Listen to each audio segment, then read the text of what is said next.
généralement, lorsque on propose une œuvre cinématographique, les gens s'intéressent beaucoup plus aux acteurs. C'est aux acteurs que reviennent les honneurs, c'est aux acteurs que reviennent les mérites. Et ce qu'on oublie très souvent, c'est que pour que les acteurs dégagent de telles performances à l'écran, il faut qu'une diversité de techniciens se mettent ensemble. Il faut que les techniciens puissent faire valoir leur génie, faire valoir, pourquoi pas leur talent, afin que l'œuvre soit aussi belle. Et c'est justement pour donner un peu plus, pour rendre un peu plus hommage à ces techniciens que nous avons choisi dans cette émission d'aborder désormais, mesdames, messieurs, dans chacune de nos éditions, un sous-métier du cinéma. Et aujourd'hui, on va s'intéresser à la réalisation.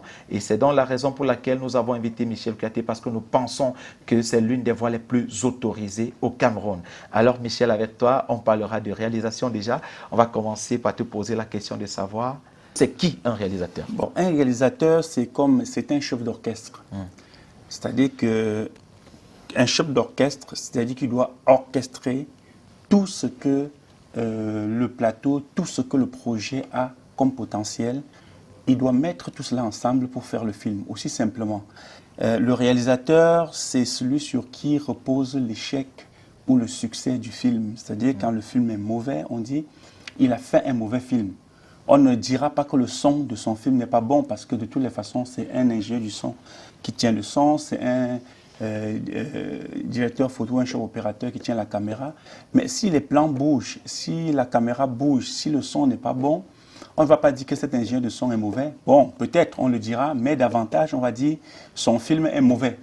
Donc un réalisateur, c'est celui-là qui met ensemble toutes les compétences humaines, qui met ensemble tous les moyens techniques qu'un producteur met à sa disposition, c'est-à-dire le producteur met à la disposition du réalisateur un sujet, des compétences techniques, des compétences humaines, et il a le devoir de faire de tout cela un produit fini, agréable à regarder. Ça peut être un film, ça peut être une fiction, un documentaire, ça peut être un clip, ça peut être une émission. C'est pour ça que je parlais du chef d'orchestre. C'est un peu comme l'entrepreneur, comment on appelle sur le plan des BTP, sur le plan des bâtiments. Oui, on va dire plutôt l'ingénieur. Non, l'ingénieur. Voilà. Il doit mettre à la disposition des chefs. Vraiment, c'est l'ingénieur. C'est-à-dire que si le mur, c'est un mur à la fin, quand le mur est penché, c'est à l'ingénieur qu'on s'en prend. Donc c'est un peu ça, comparé au cinéma et à l'audiovisuel, c'est un peu ça le réalisateur.